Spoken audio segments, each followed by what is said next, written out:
Shalom bien-aimé, aujourd'hui je vais t'encourager à être le prophète de ta journée.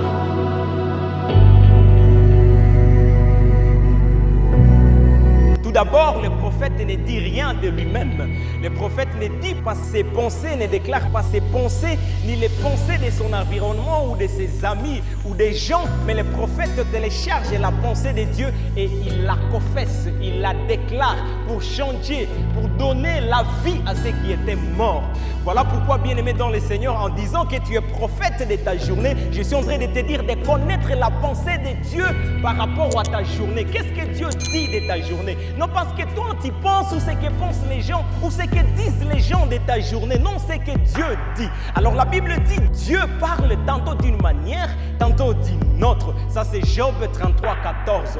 Mais la voie la plus efficace que Dieu utilise pour te parler, c'est sa parole, c'est la Bible. Et donc tu dois savoir ce que dit la Bible de ta journée, ce que dit la Bible de l'accomplissement de ta journée pour être le vrai prophète, le prophète digne d'accomplir sa mission pour sa propre vie et pour sa propre journée. Proverbe 18, 21, la mort et la vie sont au pouvoir de la langue.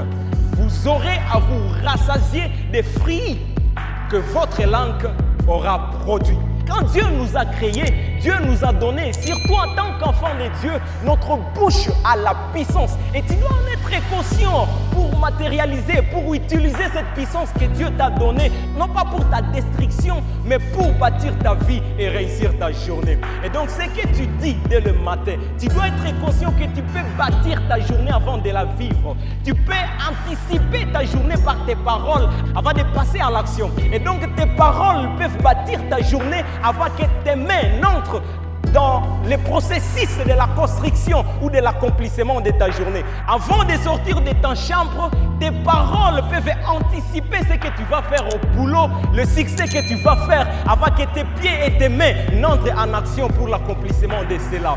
Et donc la Bible est en train de nous dire que l'accomplissement d'une œuvre ou d'une destinée ne commence pas entre les mains, mais l'accomplissement commence de la bouche et sort des mains. Voilà pourquoi Dieu dit d'abord et il voit. Dieu a dit faisons l'homme et il a fait l'homme. Voilà pourquoi tu dois apprendre également à utiliser ta langue. Dieu t'a donné une puissance et cette puissance est sur ta langue. Et donc savoir utiliser sa langue est déjà un avantage pour l'accomplissement de sa destinée. Rassure-toi de ce que tu prononces avant de sortir. Parce qu'en fait c'est cela qui va définir la victoire quand tu seras dans l'accomplissement de l'action au cours de la journée. Nos paroles ont une puissance.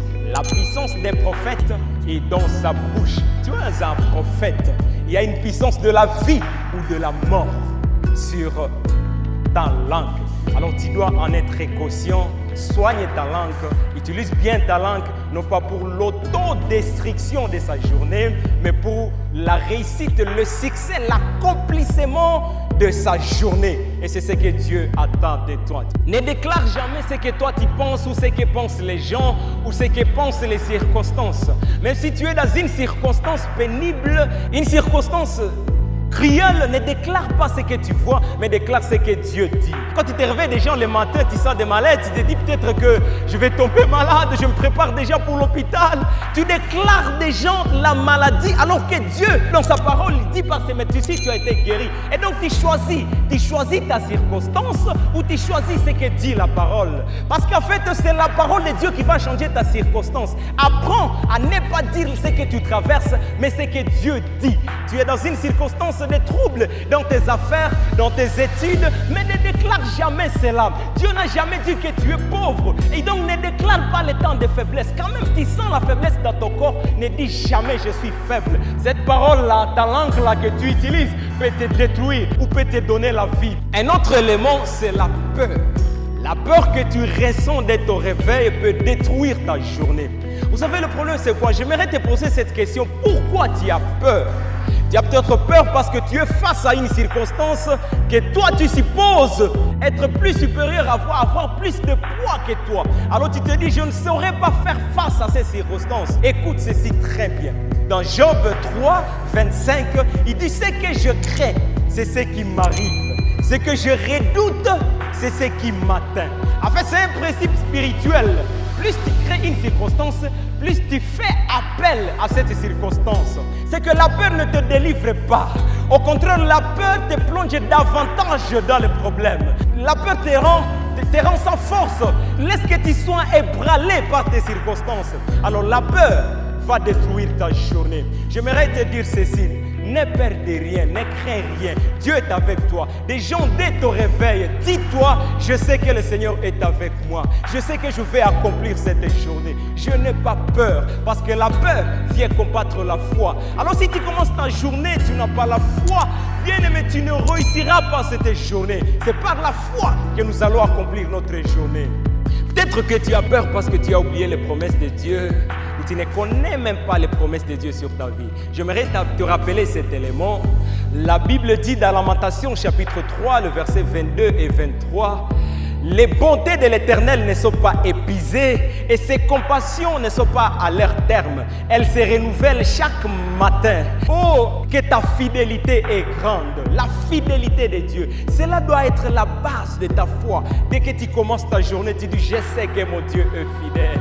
Alors voici ce que je suis en train de tenter de t'expliquer. C'est qu'en fait, tu as bénéficié de la bonté de Dieu, des bontés, des compassions de Dieu depuis hier. Mais tu dis, le même Dieu qui m'a protégé hier, sa protection n'est pas épuisée. Tu dis, le Dieu qui m'a béni hier, Dieu qui m'a gardé à bonne santé, sa santé n'est pas épuisée. Tu dis, le Dieu qui a gardé ma famille, mes enfants, le Dieu qui m'a rendu prospère jusqu'ici, sa prospérité n'est pas épuisée. Le Dieu qui m'a conduit jusqu'ici, il s'appelle Ebenezer. Il me conduira jusque-là. Tu vois, bien-aimé, tu sais que le stock de la bonté de Dieu, des compassions de Dieu n'est pas épuisé. Et cela est ta foi. Alors tu peux déclarer cela. Parce que je te disais tantôt, tu déclares non pas ce que toi tu penses ou ce que pensent les gens, mais ce que Dieu dit. Alors là, tu as déjà un argument. Parce que tu sais déjà ce que la Bible dit de ta journée. Tu sais que la Bible dit que tu seras en bonne santé, que tu es un succès, que tu vas réussir ta journée, que Dieu est avec toi, qu'il est fidèle. Alors Dieu ne t'abandonnera jamais. Et avec cette conscience, tu pourras accomplir ta journée avec succès.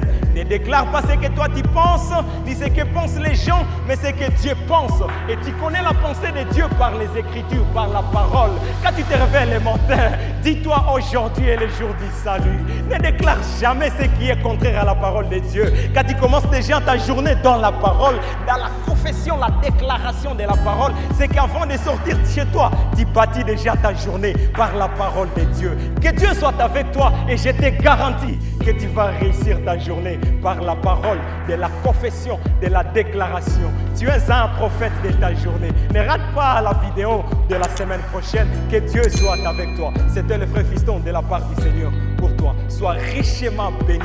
Amen.